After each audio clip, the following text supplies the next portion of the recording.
అందరికీ నమస్కారం. సంతోషం ఫిల్మ్స్కి స్వాగతం. ఈరోజు సినిమా విషయాలు తెలుసుకునే ముందు సంతోషం సురేష్ యూట్యూబ్ ఛానల్ని, సంతోషం అప్డేట్స్ యూట్యూబ్ ఛానల్ని, ఈ రెండు ఛానల్ని సబ్స్క్రైబ్ చేసుకోండి. మరి ఈరోజు సినిమా విషయాలు ఏంటో ఇప్పుడు మనం చూసేద్దాం. Dress కట్సీ by KLM fashion mall. Ram Charan హీరోగా నటిస్తున్న RC16లో జాన్వీ కపూర్ హీరోయిన్గా నటిస్తుంది. జాన్వీ కపూర్ పుట్టినరోజు మార్చి 6 కాగా ఈ అమ్మడు 28వ వసంతంలోకి అడుగుపెట్టింది. ఈ క్రమంలో అభిమానులు, సెలబ్రిటీస్ జాన్వీ కపూర్కు పుట్టినరోజు శుభాకాంక్షలు తెలియజేస్తున్నారు. అలానే RC16 చిత్ర బృందం కూడా జాన్వీకి వెరైటీగా విషెస్ తెలియజేస్తుంది. మూవీలోని ఓ పోస్టర్ను విడుదల చేస్తుంది. ఇందులో జాన్వీ కపూర్ కుడి చేత్తో మేకపిల్లను ఎత్తుకోగా ఎడమ చేత్తో గడ్డి ముక్కను పట్టుకుని చిరునవ్వులు చిందిస్తూ వెళుతుంది. ప్రస్తుతం ఈ పిక్ సోషల్ మీడియాలో వైరల్ అవుతుండగా ఇది చూసిన నెటిజన్స్ జాన్వీ కేక పెట్టిస్తుందిగా అని కామెంట్ చేస్తున్నారు. Mega power star Ram Charan హీరోగా బుచ్చిబాబు సనా దర్శకత్వంలో తెరకెక్కుతున్న మాస్ యాక్షన్ ఎంటర్టైనర్ RC16 కాగా ఈ మూవీపై భారీ అంచనాలున్నాయి.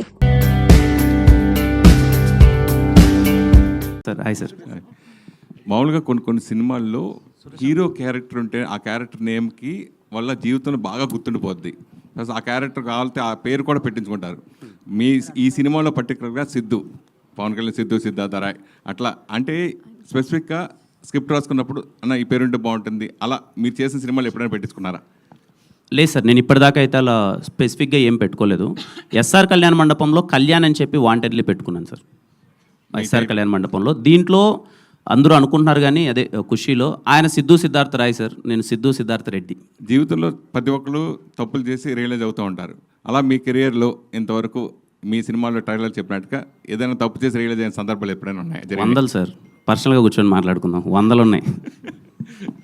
చాలా క్యూట్ మెసేజ్ ఒకటి ఉంది దీంట్లో, అందుకే నేను చెప్పాను వీలైతే మీ లవ్తో, మీ ఎక్స్తో ఈ సినిమా చూడండి, లేకపోతే దిల్రుబా సినిమా చూడండి అని చెప్పి వాళ్ళకి చెప్పండి. ఒకే థియేటర్లో పక్కపక్క సీట్లో కాకపోయినా వాళ్ళు వేరే థియేటర్లో, మీరు వేరే థియేటర్లో చూడండి. మీరు ఎప్పుడు మీ ఎక్స్తో కలిపి ఈ సినిమా ఎక్కడ చూడబోతున్నారు చెప్పండి ఫస్ట్. సురేష్ గారు సార్, మీరు అది డన్ సార్, ఖచ్చితంగా నేను చెప్తాను సార్ మీకు ఆ రోజు మార్నింగ్. వీలైతే ఫోటోలు, వీడియోలు పంపను కానీ నేను చూసినట్టు మీకు పంపిస్తాను సార్. సార్ పక్కా sir, no doubt sir. Okay done. సరే, రాంగ్ టాపిక్ అని నొక్కాను ఫస్ట్లోనే, నాకు అర్థమైపోయింది. నాకు ఇప్పుడే Q&A అయిపోయింది, తర్వాత వస్తుంది అనుకున్నాం. బాలీవుడ్ నుంచి వస్తున్న మోస్ట్ ప్రెస్టీజియస్ ప్రాజెక్టులలో డాన్ 3 ఒకటి. యాక్షన్ థ్రిల్లర్గా రాబోతున్న ఈ సినిమాకు ఫర్హాన్ అఖ్తర్ దర్శకత్వం వహించబోతూ ఉండగా రణ్వీర్ సింగ్ డాన్ పాత్రలో నటించబోతున్నాడు. ఈ సినిమా డాన్ ఫ్రాంచైజీలో 3వ భాగం. ఇంతకుముందు షారూఖ్ ఖాన్ నటించిన డాన్ 2 చిత్రాలకు కొనసాగింపుగా ఈ చిత్రం రాబోతుంది. అయితే ఈ సినిమాలో కథానాయికగా కియారా అద్వానీని చిత్ర యూనిట్ ప్రకటించిన విషయం తెలిసిందే. తాజాగా ఈ ప్రాజెక్ట్ నుంచి కియారా తప్పుకున్నట్లు బాలీవుడ్ సినీ వర్గాల సమాచారం. కియారా తల్లి కాబోతున్నట్లు ఇటీవల ప్రకటించిన విషయం తెలిసిందే. నటుడు సిద్ధార్థ్ మల్హోత్రాతో 2023లో కియారాకు వివాహం కాగా తాజాగా తాము పేరెంట్స్ కాబోతున్నట్లు ఈ జంట ప్రకటించింది. ప్రెగ్నెన్సీ కారణంగా ఈ ప్రాజెక్ట్ నుంచి కియారా తప్పుకున్నట్లు తెలిసింది. దాంతో డాన్ 3లో కొత్త హీరోయిన్ కోసం మళ్లీ వెతకడం మొదలుపెట్టారు చిత్ర నిర్మాతలు. మరోవైపు డాన్ 3ని వదులుకున్న కియారా తన ఇతర ప్రాజెక్టులైన వార్ 2 టాక్సిక్ చిత్రాల షూటింగ్ను పూర్తి చేసే పనిలో ఉంది.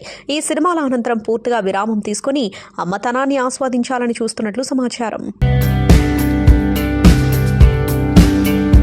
శృతి హాసన్ నటించిన తొలి అంతర్జాతీయ చిత్రం ది ఐ. ఈ చిత్రానికి డాఫ్నే షమోన్ దర్శకత్వం వహించారు. ఫింగర్ ప్రింట్ కంటెంట్ నిర్మించింది. ఇటీవల 5th వెంచ్ ఫిల్మ్ ఫెస్టివల్లో ఈ సినిమాని ప్రదర్శించారు. హారర్, సైన్స్ ఫిక్షన్, ఫ్యాంటసీ సినిమాలను నిర్మించడం ఈ బ్యానర్ ప్రత్యేకత. తన ప్రాజెక్ట్ ది ఐ గురించి శృతి హాసన్ మాట్లాడుతూ స్క్రిప్ట్ చదివిన క్షణంలోనే ఈ చిత్రం తన కోసమేనని భావించినట్టు తెలిపారు. ప్రేమ, జీవితం, చీకటి, స్వీయ ఆవిష్కరణ ఇవన్నీ నా సినిమాలో ఉన్నాయి. ఈ కథ నన్ను ఆకర్షించడానికి కారణాలు ఇవే. నా వ్యక్తిగత జీవితంలోనూ ఇది కనెక్ట్ అయి ఉందని శృతి హాసన్ అన్నారు. ది ఐ తెర నిండుగా భావోద్వేగాలు పలికించేందుకు ఆస్కారం ఉన్న సినిమా. అద్భుతమైన, ప్రతిభావంతులైన పూర్తి మహిళా క్రియేటివ్ టీంతో పనిచేయడం ప్రాజెక్టుకు ప్రత్యేకతను ఆపాదించింది. ఈ అవకాశాన్ని నా దారిలోకి తీసుకురావడానికి విశ్వాన్ని మదించాను అని శృతి తెలిపింది. ఆలియా భట్ లీడ్ రోల్లో వచ్చిన చిత్రం జిగ్రా. ఈ సినిమాకు వసంత్ బాలా దర్శకత్వం వహించగా ధర్మ ప్రొడక్షన్స్ బ్యానర్పై కరణ్ జోహార్, అపూర్వ మెహతా, ఆలియా భట్, షాహిన్ భట్, సోమెన్ మిశ్రా సంయుక్తంగా నిర్మించారు. బ్రదర్ సిస్టర్ సెంటిమెంట్తో వచ్చిన ఈ సినిమాలో ఆలియా భట్ అక్కగా నటించగా వేదాంగరైన తమ్ముడి పాత్రలో నటించారు.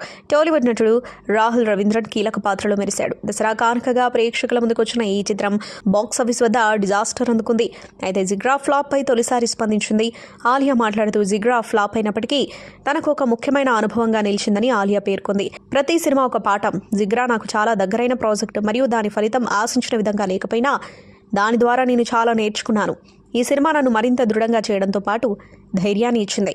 ఈ సినిమా నాకు భవిష్యత్తులో మరిన్ని విభిన్నమైన పాత్రలు పోషించేందుకు ప్రేరణగా నిలిచింది అని తెలిపింది. మిల్కీ బ్యూటీ తమన్నా నటుడు విజయ్ వర్మ చాలా కాలంగా రిలేషన్లో ఉన్న సంగతి తెలిసిందే. 2023లో ప్రేక్షకుల ముందుకొచ్చిన లస్ట్ స్టోరీస్ సూపర్ హిట్ అయింది. ఈ సిరీస్ చిత్రీకరణ సమయంలో ఇద్దరూ ప్రేమలో పడ్డారు. ఆ తర్వాత తమ లవ్ మ్యాటర్ని జంట వెల్లడించింది. ఓ సందర్భంలో తమన్నా మాట్లాడుతూ తాను అందమైన ప్రపంచాన్ని సృష్టించుకున్నానని, ఆ ప్రపంచంలోకి విజయ్ వర్మ వచ్చాడని తెలిపింది. 35 ఏళ్ల వయసులో ఉన్న తమన్నా పెళ్లి చేసుకుని లైఫ్లో సెటిల్ కావాలని కోరుకుంది. అయితే విజయ్ వర్మ మాత్రం ఇప్పుడే పెళ్లి వద్దనుకున్నాడని, కెరీర్పై దృష్టి సారించాలి అనుకున్నాడని, ఈ క్రమంలో ఇద్దరి మధ్య మనస్పర్ధలు వచ్చాయని సమాచారం. దీంతో ఇద్దరు విడిపోయారని బీటౌన్లో టాక్ నడుస్తోంది. ప్రముఖ ఓటీటీ వేదిక నెట్ఫ్లిక్స్లో రాబోతున్న Indian crime thriller web series Khakee the Bengal chapter. ఈ సినిమాకు బాలీవుడ్ స్టార్ దర్శకుడు నీరజ్ పాండే కథనందిస్తూ ఉండగా దేబత్మా మండల్, తుషార్ కాంతిరే సంయుక్తంగా దర్శకత్వం వహించారు. బెంగాలీ దిగ్గజ నటుడు ప్రోసింజిత్ చటర్జీ, జీత్ పరంబ్రత చటర్జీ, చిత్రాంగద సింగ్ తదితరులు ఈ వెబ్ సిరీస్లో కీలక పాత్రలు పోషిస్తున్నారు. 2000 సంవత్సరంలో నిజాయితీగా ఉన్న అర్జున్ మైత్రా అనే ఐపీఎస్ అధికారి కథగా ఈ వెబ్ సిరీస్ రాబోతూ ఉండగా నెట్ఫ్లిక్స్లో 2025 మార్చి 20న ప్రీమియర్ కానుంది. అయితే వెబ్ సిరీస్లో క్రికెటర్ సౌరవ్ గంగూలీ అతిథి పాత్రలో మెరవనున్నట్లు వార్తలొస్తున్నాయి. రీసెంట్గా Khakee the Bengal chapter trailer launch event జరగగా ఈ వేడుకలో మీడియా నీరజ్ పాండేను అడుగుతూ ఈ చిత్రంలో దాత ఉన్నాడా అంటూ అడిగారు. దీనికి నీరజ్ సమాధానమిస్తూ చూస్తూ ఉండండి అని నవ్వుతూ సమాధానమిచ్చాడు. దీంతో సౌరవ్ నటించబోతున్నట్లు నీరజ్ క్లారిటీ ఇచ్చినట్లు తెలుస్తోంది. తమిళనాట నయనతారకి గల క్రేజ్ గురించి ప్రత్యేకంగా చెప్పుకోవాల్సిన పని లేదు. ఆమె సినిమా ఒకటి సెట్స్ పైకి వెళ్ళిందంటే అది థియేటర్స్కి వచ్చేంత వరకు అభిమానులు ఆసక్తిని కనబరుస్తూనే ఉంటారు. అలాంటిది ఆమె నటించిన టెస్ట్ సినిమా మాత్రం విడుదలకి దూరంగా ఉంది. దాంతో ఈ సినిమా టీం నేరుగా ఓటీటీకి తీసుకొచ్చే ప్లాన్ చేస్తుంది. ఫలితంగా ఈ సినిమా ఇప్పుడు ఓటీటీ ప్లాట్ఫామ్ ద్వారా ప్రేక్షకులను పలకరించడానికి రెడీ అవుతుంది. ఈ సినిమా స్ట్రీమింగ్ హక్కులను నెట్ఫ్లిక్స్ వారు సొంతం చేసుకున్నారు. ఏప్రిల్ 4వ తేదీ నుంచి ఈ సినిమాను స్ట్రీమింగ్ చేయనున్నట్టు చెబుతూ అధికారిక పోస్టర్ను వదిలారు. బాలీవుడ్ విషతుల్యంగా మారిపోయిందని, బాక్సాఫీస్ వద్ద లెక్కలకే ప్రాధాన్యం తప్ప క్రియేటివ్ ఫ్రీడమ్కు చోటు లేకుండా మార్చేశారని ప్రముఖ దర్శకుడు, నటుడు అనురాగ్ కశ్యప్ తీవ్ర విమర్శలు చేశారు. గత ఏడాది బాలీవుడ్లో ఇమడలేక తీవ్రంగా ఇబ్బంది పడ్డారని చెప్పుకొచ్చారు. అందుకే బాలీవుడ్ను వదిలేస్తున్నారని సంచలన ప్రకటన చేశారు. బాలీవుడ్కు సంబంధించిన వారందరికీ దూరంగా ఉండాలని అనుకుంటున్నట్లు తాజాగా ఓ ఆంగ్ల పత్రికకిచ్చిన ఇంటర్వ్యూలో ఆయన పేర్కొన్నారు. సృజనాత్మకతకు ఏమాత్రం విలువ లేకుండా పోయిందని, ప్రతి ఒక్కరూ 500 కోట్లు 800 కోట్లు వసూలు చేయడమే టార్గెట్గా సినిమా రూపొందించే ప్రయత్నం చేస్తున్నారని విమర్శించారు. బాక్సాఫీస్ వద్ద రాబట్టిన వసూళ్ల ఆధారంగా ఆ సినిమాను జడ్జ్ చేస్తున్నారంటూ ఆయన తీవ్ర ఆవేదన వ్యక్తం చేశారు. సినిమా మొదలుపెట్టక ముందు నుంచే దానిని ఎంత కమ్మొచ్చు, ఎంత రాబట్టవచ్చని నిర్మాతలు ఆలోచిస్తున్నారని, దీంతో సినిమా తెరకెక్కించే సమయంలో తనకు సంతోషం అనేది లేకుండా పోతుందని చెప్పారు. ఆంధ్రప్రదేశ్లోని కోనసీమ జిల్లా పి గన్నవరం మండలంలో ఓ వివాహ వేడుకకు సినీ నటుడు నందమూరి కళ్యాణరామ్, ఎన్టీఆర్ కుటుంబ సభ్యులు హాజరయ్యారు. ఎన్టీఆర్ కుటుంబానికి సన్నిహితులైన కారుపర్తి కోటేశ్వరరావు, లక్ష్మీ దంపతుల కుమార్తె గాయత్రి వివాహం గురువారం చాకలిపాలెంలోని ఓ ఫంక్షన్ హాల్లో జరిగింది. ఈ వేడుకకు ఎన్టీఆర్ తల్లి శాలిని, భార్య లక్ష్మీ ప్రణతి, అత్త నార్నె మల్లిక హాజరై వధూవరులను ఆశీర్వదించారు. నందమూరి ఫ్యామిలీ వస్తున్నారన్న విషయం తెలిసి వాళ్ళని చూసేందుకు భారీ సంఖ్యలో జనాలు తరలివచ్చారు. భాషతో సంబంధం లేకుండా ప్రేక్షకులను అలరించింది ఫ్యాషన్ చిత్రం. బాలీవుడ్లోని ఇద్దరు అగ్ర కథానాయకులు నటించిన ఈ మూవీ ఇప్పుడు మరోసారి ప్రేక్షకుల ముందుకు రానుంది. మహిళా దినోత్సవం సందర్భంగా మార్చి 7న థియేటర్లలో సందడి చేసేందుకు సిద్ధమైంది. దీంతో సినీ అభిమానులు సంబరపడుతున్నారు. బాలీవుడ్ టాప్ హీరోయిన్లు ప్రియాంక చోప్రా, కంగనా రనౌత్ ప్రధాన పాత్రలో నటించిన ఫ్యాషన్ 2008లో విడుదలై భారీ విజయాన్ని సొంతం చేసుకుంది. 2 జాతీయ అవార్డులను సాధించింది. ఉత్తమ నటిగా ప్రియాంక, ఉత్తమ సహాయ నటిగా కంగనా అవార్డులు గెలుచుకున్నారు. మేఘనామధూర్ అనే మోడల్ చుట్టూ ఈ కథ తిరుగుతుంది. చిన్న పట్టణంలో పుట్టిన అమ్మాయి మోడల్గా ఎలా ఎదిగింది, దాని తర్వాత పరిణామాలు ఫ్యాషన్లో చూపారు. ఇందులో ఎంతో మంది మోడల్స్ కూడా నటించారు. ఈ సినిమాకు ముందు వరుస పరాజయాలతో ఉన్న ప్రియాంక కెరీర్ దీని తర్వాత మలుపు తిరిగింది, విజయాలందుకుంది. బాలీవుడ్ నటి సూపర్ హీరోయిన్ ఆయిషా టాకియా భర్త ఫర్హాన్ను ఇటీవల గోవా పోలీసులు అరెస్ట్ చేసిన విషయం తెలిసిందే. ఈ కేసులో తన భర్త తప్పేమీ లేదంటూ ఆయిషా వరుస పోస్టులు పెడుతున్నారు. ఈ క్రమంలోనే తాజాగా ఇన్స్టా స్టోరీస్ వేదికగా గొడవకు సంబంధించిన పలు వీడియోలను షేర్ చేశారు. గోవాలోని స్థానికుల తీరుపై ఆమె మండిపడ్డారు. అక్కడి వారు గూండాల్లా వ్యవహరించారని అన్నారు.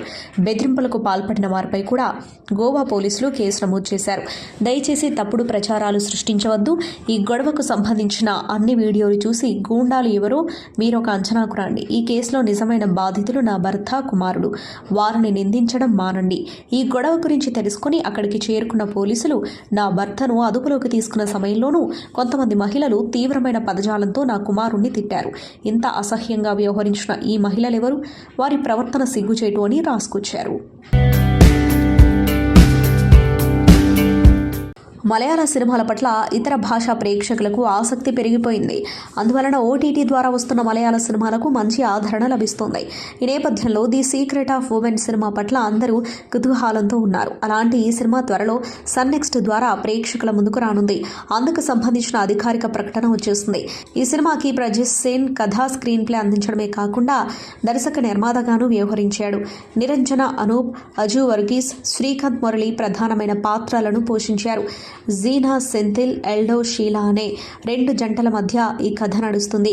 వారి మధ్య ఉన్న సంబంధం ఏంటి, అనుబంధం ఏంటి అనేదే కథ.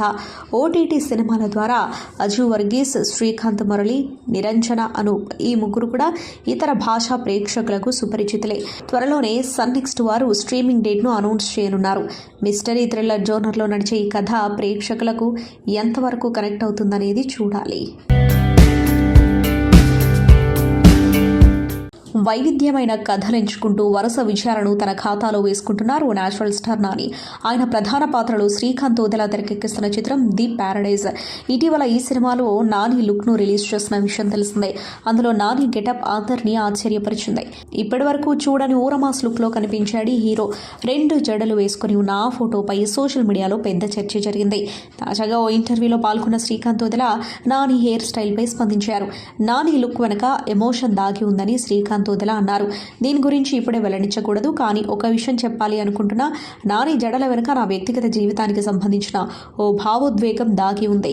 నా చిన్నతనంలో మా అమ్మ నాకు అలానే జడలు వేసేది. 5వ తరగతి వరకు జుట్టు అల్లి స్కూల్కు పంపేది.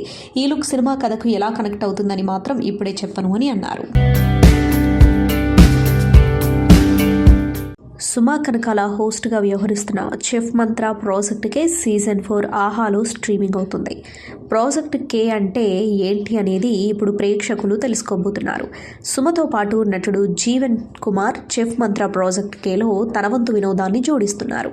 అమర్దీప్, అర్జున్, దీపిక రంగరాజు, సమీరా భరద్వాజ్, సుప్రీత యాదమరాజు, ప్రశు ధరణి మరియు విష్ణుప్రియ, పృథ్వీ జోడీ రుచికరమైన వంటకాలు ప్రేక్షకులకు పరిచయం చేస్తున్నారు.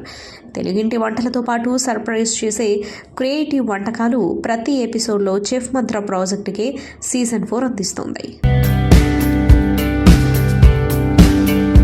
యువ సామ్రాట్ నాగ చైతన్య, సాయి పల్లవి జంటగా చందు ముండేటి దర్శకత్వంలో రూపొందిన చిత్రం తండేల్. గీతా ఆర్ట్స్ బ్యానర్పై అల్లు అరవింద్ సమర్పణలో బన్నీవాస్ నిర్మించిన ఈ చిత్రం ఫిబ్రవరి 7న ప్రేక్షకుల ముందుకొచ్చి విశేష ఆదరణ సొంతం చేసుకుంది. రొమాంటిక్ యాక్షన్ థ్రిల్లర్గా తెరకెక్కిన ఈ సినిమాలోని పాటలు సినిమా విడుదలకు ముందే ప్రేక్షకులను ఆకర్షించాయి. ఈ నేపథ్యంలోనే చిత్ర బృందం తాజాగా సినిమాలోని ఒక్కొక్క పాటకు సంబంధించిన వీడియో సాంగ్ను విడుదల చేస్తుంది. ఇందులో భాగంగా తాజాగా హైలెస్సో పాటను విడుదల చేసింది. దేవిశ్రీ ప్రసాద్ స్వరాలు సమకూర్చిన ఈ పాటకు శ్రీమణి సాహిత్యం అందించారు. నకాష్ అజీజ్, శ్రేయా ఘోషల్ ఆలపించారు. ఈ ప్రేమ పాటలో సాయి పల్లవి హుక్ స్టెప్స్ ప్రేక్షకులను ఎంతగానో ఆకట్టుకున్న విషయం తెలిసిందే. తమిళంతో పాటు తెలుగులో వచ్చి సూపర్ హిట్ అందుకున్న చిత్రం డ్రాగన్. లవ్ టుడే సినిమాతో సూపర్ హిట్ అందుకున్న ప్రదీప్ రంగనాథన్ ఈ సినిమాలో హీరోగా నటించగా అశ్వత్ మారిముత్తు దర్శకత్వం వహించాడు. అనుపమ పరమేశ్వరన్, కయాదు లోహర్, జార్జ్ మరియన్, కెఎస్ రవికుమార్, గౌతమ్ వాసుదేవ్ మీనన్, మిస్కిన్ తదితరులు ఈ సినిమాలో కీలక పాత్రలో నటించారు. ఫిబ్రవరి 21న ప్రేక్షకుల ముందుకొచ్చిన ఈ చిత్రం విజయవంతంగా ప్రదర్శితమవుతూ వసూళ్ల వర్షం కురిపిస్తుంది. చిత్రం విడుదలైన 10 రోజుల్లోనే 100 కోట్లను వసూలు చేసింది. తాజాగా ఈ సినిమా చూసిన రజనీకాంత్ సినిమాపై ప్రశంసల వర్షం కురిపించడంతో పాటు దర్శకుడు అశ్వత్ మారిముత్తిని తన ఇంటికి ప్రత్యేకంగా పిలిపించుకొని అభినందించాడు. ఇక రజనీతో దిగిన ఫోటోలను దర్శకుడు అశ్వత్ తన ఎక్స్ పేజీలో షేర్ చేశారు.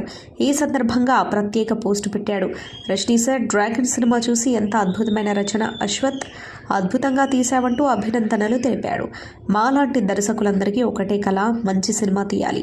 ఆ సినిమా రజనీ సార్ చూసి మనల్ని తన ఇంటికి పిలిచి శుభాకాంక్షలు చెప్పాలి, మన సినిమా గురించి మాట్లాడాలి అని డైరెక్టర్ కావాలని కష్టపడే ప్రతి అసిస్టెంట్ డైరెక్టర్ యొక్క కళ. ఈ రోజు నా కళ నెరవేరిన రోజు అంటూ అశ్వత్ రాసుకొచ్చారు. కన్నడ నటుడు శివరాజ్ కుమార్ క్యాన్సర్ నుంచి కోలుకుంటున్న విషయం తెలిసిందే. ఆ మహమ్మారిపై ఆయన పోరాటాన్ని తెలియజేసేలా ఒక డాక్యుమెంటరీ సిద్ధమవుతున్నట్లు తెలుస్తోంది. ఇదే విషయం గురించి ఇటీవల ఓ ఇంటర్వ్యూలో ఆయన మాట్లాడారు. ఈ వ్యాధి పట్ల ఇతరులకు అవగాహన కల్పించడం, క్యాన్సర్తో బాధపడుతున్న వారిలో ధైర్యం నింపాలనే ఉద్దేశంతో ఈ డాక్యుమెంటరీ తీసుకురావాలనుకుంటున్నట్లు ఆయన చెప్పారు. అమెరికాలో చికిత్స తీసుకున్న సమయంలో అక్కడి వైద్యులు నాకెంతో అండగా నిలిచారు. క్యాన్సర్పై నా పోరును డాక్యుమెంటరీ తీస్తే చాలా మందిలో ధైర్యాన్ని పెంచవచ్చని వారు భావించారు. అదే విషయాన్ని నాతో చెప్పారు అని శివన్న చెప్పారు. గత ఏడాది ఏప్రిల్ నెలలో తనకు క్యాన్సర్ ఉన్నట్లు శివన్న గుర్తించారు. కీమోథెరపీలు చేయించుకుంటూనే పలు సినిమా షూటింగ్స్లోనూ పాల్గొన్నారు. గత ఏడాది డిసెంబర్లో శస్త్రచికిత్స నిమిత్తం ఆయన అమెరికా వెళ్లి వచ్చారు. కీమోథెరపీ చేయించుకున్నప్పటికీ తనకు జుట్టు రాలలేదని చెప్పారు. క్లిష్ట సమయంలో తల్లిదండ్రులు, భగవంతుడు, సన్నిహితులు అండగా నిలిచారని అన్నారు. మరోవైపు ఇప్పుడిప్పుడే క్యాన్సర్ నుంచి కోలుకుంటున్న ఆయన వర్క్ లైఫ్ పైన దృష్టి పెట్టారు. ఇటీవల తన 131వ ప్రాజెక్ట్ను మొదలుపెట్టారు. కార్తిక్ అద్వైత్ దర్శకత్వం వహిస్తున్నారు. అలాగే రామ్ చరణ్ సినిమాకు సంబంధించిన లుక్ టెస్ట్లోనూ ఆయన పాల్గొన్నారు. సంతోషం సురేష్ యూట్యూబ్ ఛానల్ ద్వారా ఎక్స్క్లూజివ్ ఇంటర్వ్యూని, ఎక్స్క్లూజివ్ లైవ్ షోస్ని, ఎప్పటికప్పుడు కొత్త కొత్త విశేషాలని మీకు అందించడం జరుగుతుంది. మీ మొబైల్ని యూట్యూబ్కి వెళ్ళి సంతోషం సురేష్ అని టైప్ చేయండి. అలాగే సంతోషం అప్డేట్స్ అని టైప్ చేయండి. ఈ రెండు ఛానల్ని సబ్స్క్రైబ్ చేసుకోండి. ఎప్పుడు న్యూస్లో చూసేయండి. Thank you. Dress Courtesy by KLM Fashion Mall.